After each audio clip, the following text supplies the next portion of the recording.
Good morning, students. This is History, class 6th, chapter 3rd in the earlier cities, and this is going to be our third class on this chapter. अब तक हमने जाना कि हड़प्पा सभ्यता के शहर आज से 4700 वर्ष पहले विकसित हुए। ये शहरों की जो संरचना है उसको देखकर हमें पता चलता है कि उन शहरों का एक भाग जो ऊंचाई पर था उसको सिटाडल कहते थे, और दूसरा भाग जो पूर्व में था वो लोअर पार्ट था, जिसको लोअर टाउन कहा जाता था। जानेंगे houses, drains and streets. Harappa कालीन सभ्यता के मकान, निकासी की व्यवस्था और गलियां एक समय में बनाई गई थी। Generally houses were either one or two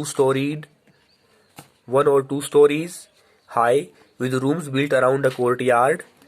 Most houses had a separate bathing area and some had wells to supply water. जो मकान थे वो एक मंजिला या दो मंजिला थे और आंगन के चारों ओर कमरे बने हुए थे और लगभग प्रत्येक घर में नहाने के लिए अलग अलग व्यवस्था थी और नहाने के लिए पानी कुएं से लिया जाता था। Many of these cities had covered drains. Notice how carefully these were laid out in straight lines.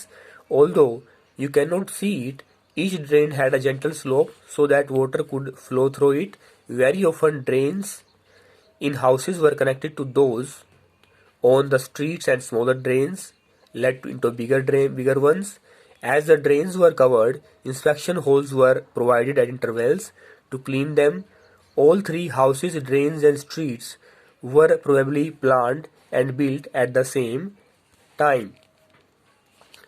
जो शहर में जो निकासी की व्यवस्था थी, जो नालियां थी गंदे पानी के निकास के लिए, उनको ढका गया था और उनमें ढलान की व्यवस्था थी ताकि पानी ढलान की ओर आसानी से जाता रहे।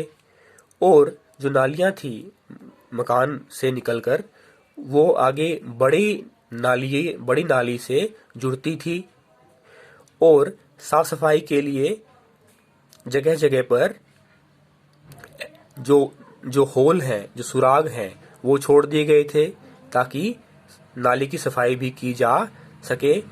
एक अनुमान के अनुसार मकान, नालियां और गलियां एक ही समय में बनाई गई थी। City.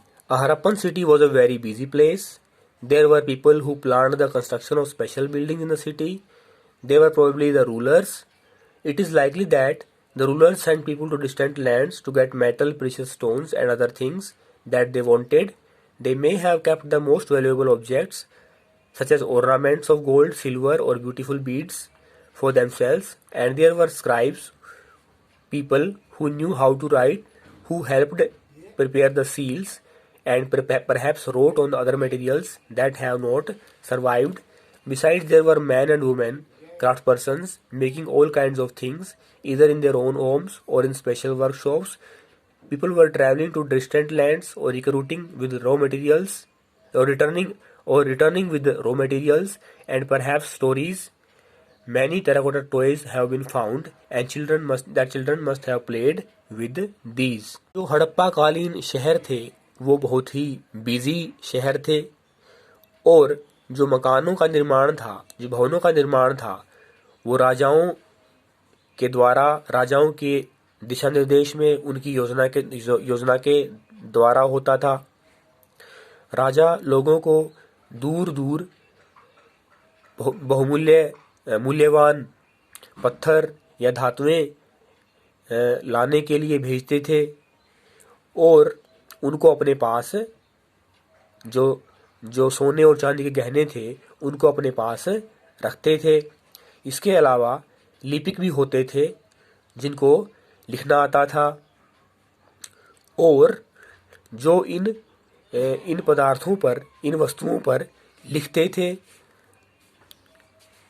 इसके अलावा जो कारीगर थे वस्तुओं का निर्माण करते थे या अपने घर पर करते थे या कार्यशाला में करते थे।